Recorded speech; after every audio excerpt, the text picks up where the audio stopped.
So the 2025-26 AP polls are out. Let's talk about where they got it right and the ones that made us raise an eyebrow. The snubs and the all-out disrespect. Welcome back to Davis Sports Report, where we are keeping you up to date as we inch closer and closer to the start of women's basketball season. We'd love it if you'd subscribe to help us reach our goal of 10,000 and hit that like button as we get into the AP Preseason Top 25. First, let us give a moment to our sponsor. Charlie Bean Tees and Printing is a proud sponsor, providing stylish t-shirts and apparel for any occasion. They have you covered for holidays, sports, and everyday wear. You can find Charlie Bean Tees on Shopify at charliebeantees.myshopify.com. That's Charlie without the E, bean as in coffee bean, tees, tees.myshopify.com. Use our code DAVISSPORTS to get free shipping for the month of October 2025. Check them out and get your gear today. We've covered lots of these teams' rosters, so we know a little bit about what they bring to the table. Or should I say the hardwood. We want to thank you guys for checking those videos out and jumping into the comment section. UConn Huskies and Gamecocks fans are always coming through to shout out their teams. Tennessee Lady Vols, thank you for the love. LSU, we have a special relationship and we are always thankful that you guys view and comment. We also got lots of new subscribers from UCLA and USC as well. Thank you all for coming through and for the great comments. And for our under 4,000 crew, share the videos with a fan friend. Let's get those numbers up. I'm talking to you, TCU, Texas, Oklahoma, Ole Miss, Duke, and Maryland. Get to know your team. Now, let's get into it. Starting out at number 1 is, of course, UConn. This one we fully agree with. UConn lost Paige Beckers and Caitlin Chen, but they still have Azzi Fudd, Sarah Strong, Ashlyn Shade, Jenna L. Alfie, and KK Arnolds. And they brought in some major pieces, especially Sarah Williams. We break down the full roster on our UConn women's basketball roster. If you haven't seen all the talent, you should check it out. Now, here's what I will say. We don't exactly agree with what ESPN has as projected starting 5. At number 2 is South Carolina Gamecocks. I mean, how can you not agree with this one? They made it to the finals in last year's championship and kept most of their key pieces. Now, we do have to mention that Ashlyn Watkins and Chloe Kitts will be out for the season. Kitts was arguably the most valuable player on the team. She was there offensively, defensively, and as a leader on the team. But the pickups from the portal, Tanaya Ladson and Medina Akat, and the new recruits Ago McKeer and Ayla McDowell, South Carolina has rebuilt the roster to be able to compete with the best of them, so we agree with number 2. Coming in at number 3 is the UCLA Bruins, and my goodness, yes, the Bruins have Lauren Betts returning. Add to that Kiki Rice, Gabriela Yaquez, Tamia Gardner, Angela Dugalic, and returning from injury is Charlize Ledger-Walker. To top that off, they added Gianna Neebkins, who was 8th in the nation for three-pointers last season. Not to mention, they are bringing in the number 2 recruit, Sienna Betts, and freshmen with international experience.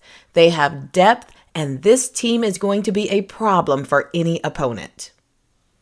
Coming in at number 4 is Texas Longhorns. Now, this is one where there are a few teams that could hold this spot.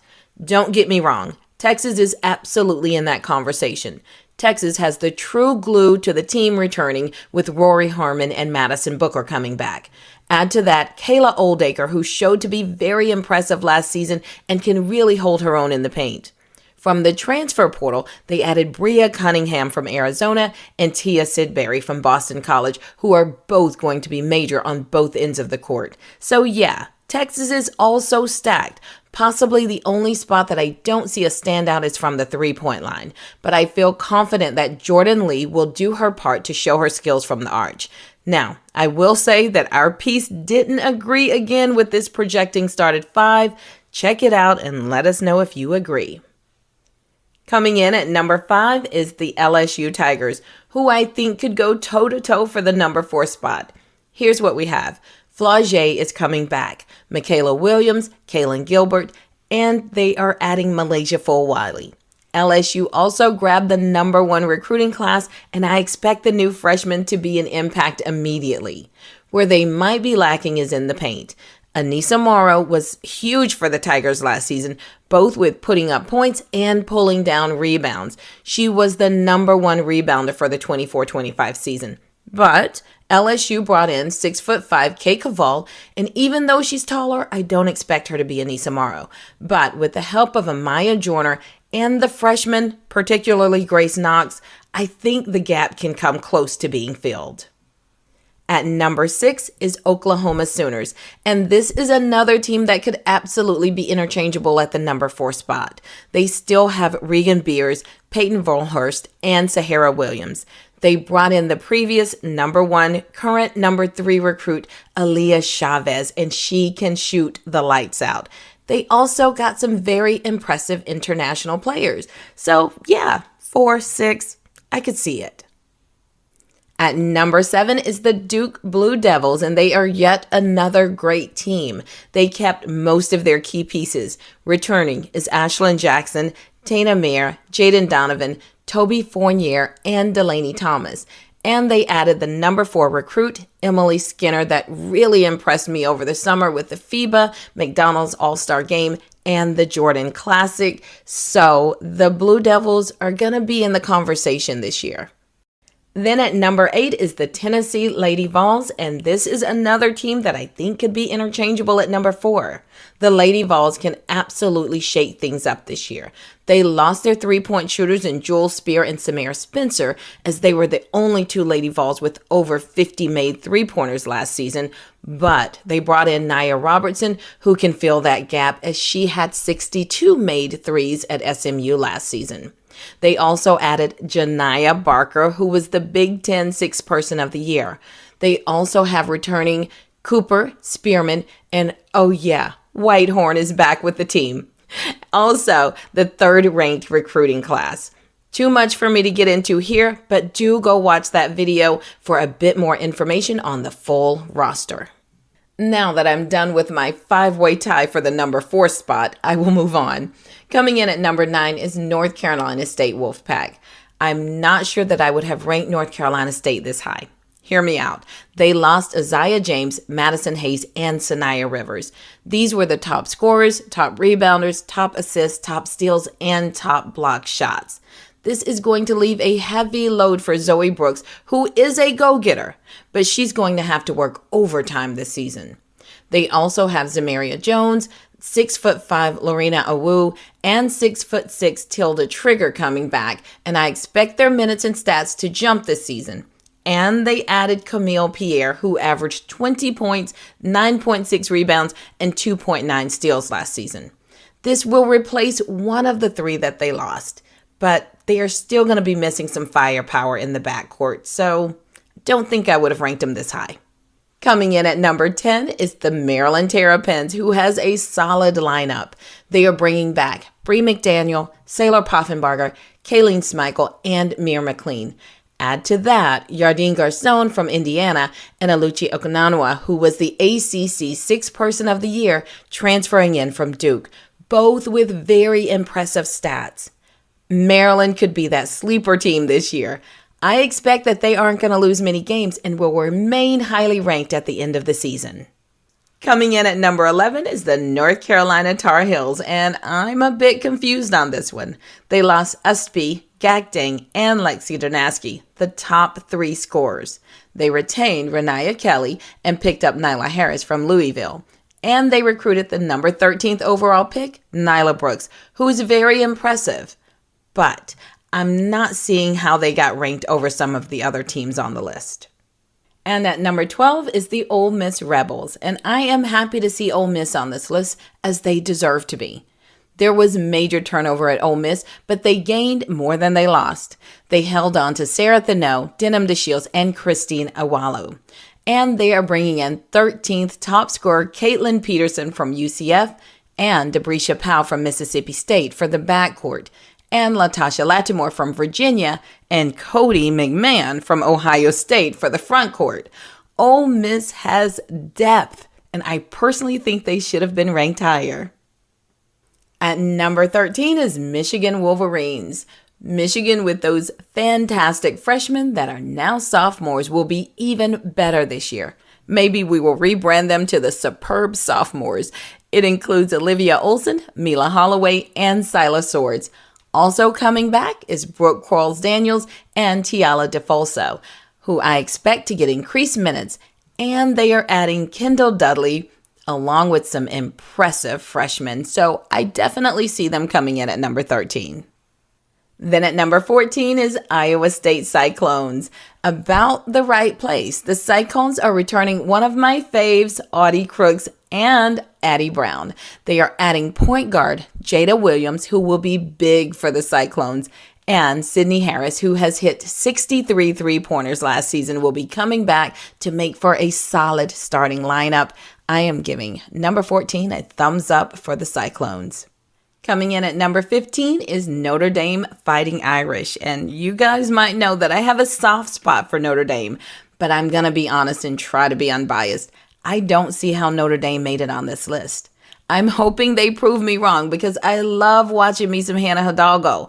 But without Sonny Citrone, Olivia Miles, and Liatu King, I'm just not seeing it. They did pick up Ayanna Moore from Vandy and Malaya Cowles from Wake Forest, but I'm just not sold, so please prove me wrong, Fighting Irish. I am rooting for you. At number 16 is the Baylor Bears, and I am happy to see the Bears on this list, and I agree with the placement.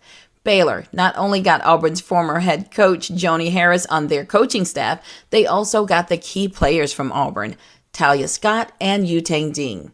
In addition, they picked up Kiara Pemberton from North Dakota, and they brought back Dariana Littlepage Buggs, Jana Van Geitenbeck, and Bella Fauntleroy. I think Baylor can really be something this year, so I'm happy with them at number 16. Coming in at number 17 is the TCU Horned Frogs, and how, pray tell, did TCU come in ranked 17th? We did all see those massive pickups from the transfer portal, right? Olivia Miles from Notre Dame, Marta Suarez from California, Clara Silva from Kentucky, and Kennedy Basham from Arizona State. They're also bringing back some returning players, but we saw what TCU did last year, and I personally think they got even better. I'm thinking they should have gone even higher. Ranked number 18th is the USC Trojan, and this is plain out disrespectful to me. Yes, Juju Watkins is out, but they have the number one recruit in the nation, Jazzy Davidson. They bought on Kara Dunn from Georgia Tech and London Jones from UCLA. Also, Deanna Mendez, and they still have Kennedy Smith. While I don't expect this to be an easy road for the Trojans, I do think they are going to catch some folks off guard. I think they should have been higher on the list. And at number 19 is the Vanderbilt Commodores. And this might be an unpopular opinion, but Michaela Blakes, while I would rank her as a superwoman, she isn't going to be able to do this thing alone. They lost Camille Pierre and Ayanna Moore, which were major losses. They did recruit Jackalinga from Texas, but this one I'm actually not seeing. I don't even think they should have been in the top 25, but that's just my opinion. At number 20 is the Louisville Cardinals, and the Cardinals shocked a few teams last year, but they lost a lot. They retained Tiana Roberts and Amari Berry and picked up Laura Ziegler from St. Joseph and Renee Scott from Oklahoma. Not sure that that's enough, though. They should be on the top 25, just lower. At number 21 is the Iowa Hawkeyes, who still has Hannah Stokey and Taylor McCabe returning. They are adding Chit Chat Wright from Georgia Tech and Emily Rodriguez from University of Central Florida. They also have some very consistent backups, so I am good with this one at number 21. At number 22 is Oklahoma State Cowgirls. Oklahoma State has Staley Hurd coming back. Staley Hurd. Who's joining Staley? Micah Gray, who hit 83 three-pointers last season, is returning. Coming in from the transfer portal is Amari Whiting from BYU and Atril Akot from UCF, who will be major grabbing rebounds and Haley Timmer from South Dakota State. I can see Oklahoma being in the top 25, and I really look forward to seeing what this regroup will bring. Then at number 23 is the Michigan State Spartans, who have Grace Van Slooten back, Theron Halleck back, Islana Alexander back from injury, and they are adding Jaylen Brown from Arizona State. This is a big deal. They're also adding Rashonda Jones from Purdue, who is another big deal, and adding the twins, Amy and Anaya Tarian from the recruiting class, along with international firepower. I expect the Spartans to be a tough team to beat this year, so happy to see them on the top 25, and yeah, I'd go with number 23. Coming in at 24 is Kentucky Wildcats. How is Kentucky at 24? What in the polls disrespect is going on here? I know they lost my girl Georgia Amore, but they still have Clara Strack, Amelia Hassett, and Tioni Key. And they added Tony Morgan, who averaged 13.7 points and 5.6 assists, a true floor general coming from Georgia Tech. And Jordan Obi, who averaged 14.8 points and 7.6 rebounds coming out of Penn State. Hello? I get it. They don't have the depth, but this crew is a banger, and yeah, they should have gone higher. And closing out the top 25 is Richmond Spiders, and I am always here for an underdog story. But I'm a little surprised about Richmond making it onto this list. My assumption is that it is a reflection of how well they did in March Madness, as they took out Georgia Tech and held strong against UCLA in the second round. They have their superstars, Dugan and Ulstrom, returning, and they are in the A10 conference, so I expect they will come out unscathed. But they do have a couple of real games this year. Texas on November 7th, so we will see if they remain on this list after that game. Here's the thing. Who do I think got snubbed and should have made it onto this list? In my opinion, Miami Hurricanes. If you watched our transfer portal videos, Miami got some great transfers, and I am calling it they will be one to watch this season. They got Rashea Kyle from Florida, Gal Ravi from Quinnipiac, and Jessica Peterson from SMU, plus other international players. Also, Ohio State. Yes, they lost Cody McMahon, but they still have the Cambridge sisters, Jelani and Kennedy. They also kept Chance Gray, 6'6" Alyssa Lamilla, who was a freshman last year, and they added Tiana Todd coming over from Boston College. Also, Stanford, who really got a boost of power with a great incoming freshman class, which includes 8th-ranked Haley Swain, 12th-ranked Lara Samfai, 21st-ranked Alexandra Eschmeyer, 85th-ranked Nora Ezeki, and they retained Sunaja Agora, who was the top scorer and rebounder, and Chloe Clardy, who averaged double digits coming back for the Cardinals. Then there's University of Georgia. They grabbed up Riley Thirakoff from Wake Forest, Danny Carnegie from Georgia Tech, Vera Ojiwanawa from Arkansas, and they kept Trinity Turner and Mia Woolfolk. They are worth a look, guys. And that's all we have on this one. Please jump into the comment section and let us know who you think got disrespected and snubbed. Thanks so much for watching, and head out there and watch those roster videos and get to know your team. We sincerely appreciate it, and we will see you guys on the next one. Goodbye.